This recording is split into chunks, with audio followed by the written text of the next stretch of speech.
Hello বন্ধুরা, career space YouTube চ্যানেলে আপনাদের সকলকে স্বাগত জানাই। আশা করি আপনারা সবাই ভালো আছেন। আজকে এই মুহূর্তে শিক্ষক নিয়োগ সংক্রান্ত যে সবচেয়ে গুরুত্বপূর্ণ আপডেট উঠে এসেছে, বিস্তারিত সেই সম্পর্কে আলোচনা করব। তাই ভিডিওটি অবশ্যই শেষ পর্যন্ত দেখবেন নিয়োগ সংক্রান্ত অনেক নতুন নতুন আপডেট পাওয়ার জন্য।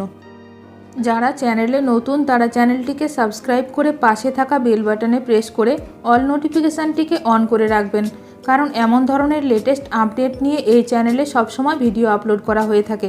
সিঙ্গেল বেঞ্চের নির্দেশকে চ্যালেঞ্জ করে ডিভিশন বেঞ্চে যেতে পারে পর্ষদ, ধন্দে পড়েছেন আইনজীবীরা। শিক্ষক নিয়োগ দুর্নীতি মামলায় 10 দিনের মধ্যে প্রাথমিকের 42,949 জন শিক্ষক নিয়োগের প্যানেল প্রকাশ করার নির্দেশ দিয়েছেন বিচারপতি অভিজিৎ গঙ্গোপাধ্যায়। বুধবার কলকাতা হাইকোর্টে 2014 সালে প্রাথমিকের শিক্ষক নিয়োগের পরীক্ষা ডেট সংক্রান্ত মামলায় ওই নির্দেশ দেন বিচারপতি। আগামী 15ই জানুয়ারি এই মামলার পরবর্তী শুনানি হবে। যদিও প্রাথমিক শিক্ষা পর্ষদ জানিয়েছিল তারা নিয়োগের সময় জেলাভিত্তিক প্যানেল প্রকাশ করেছিল, এখনও সেই প্যানেল তাদের ওয়েবসাইটে রয়েছে, কিন্তু এখন নতুন করে প্রায় 43,000 প্রার্থীর প্যানেল প্রকাশ করা সম্ভব নয়। যদিও সেই সময় বিচারপতি অমৃতা সিনহার পাল্টা প্রশ্ন ছিল, প্রাথমিক শিক্ষা পর্ষদ আদৌ প্যানেল কি তৈরি করেছিল?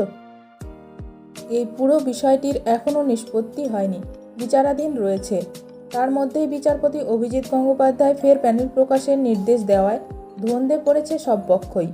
সৌমেন নন্দী ও রমেশ মালিক মামলায় বিচারপতি অমৃতা সিনহা একই নির্দেশ দিলেও সেই নির্দেশের উপর বিচারপতি সৌমেন সেনের ডিভিশন বেঞ্চ ইতিমধ্যে স্থগিতাদেশ দিয়েছে। ফলে আইনজীবীরাও ধন্দে পড়েছেন ডিভিশন বেঞ্চের স্থগিতাদেশের নির্দেশের পর ফের অন্য একটি সিঙ্গেল বেঞ্চ কিভাবে এই নির্দেশ দেয়। এখনও পর্যন্ত যা খবর তাতে এই নির্দেশ চ্যালেঞ্জ করে ডিভিশন বেঞ্চের দ্বারস্থ হতে পারে প্রাথমিক শিক্ষা পর্ষদ। বিচারপতি অভিজিৎ গঙ্গোপাধ্যায়ের নির্দেশে বলা হয়েছে, প্যানেল প্রকাশ আগেই হয়ে থাকলে সেই প্যানেলের হার্ড ও সফট কপি আদালতে পেশ করতে হবে প্রাথমিক শিক্ষা পর্ষদকে। মামলাকারী মৌটুসী রায় নামে এক প্রার্থীর দায়ের করা মামলার পরিপ্রেক্ষিতে এই নির্দেশ দিয়েছেন বিচারপতি। এখন দেখার বিষয় শিক্ষক নিয়োগ সংক্রান্ত বিষয়ে আরও কি গুরুত্বপূর্ণ খবর উঠে আসে। ভিডিওটি ভালো লাগলে অবশ্যই লাইক করবেন। আজকের ভিডিওটি এখানেই শেষ করলাম। নতুন কোনো আপডেট নিয়ে দেখা হবে নেক্সট ভিডিওতে।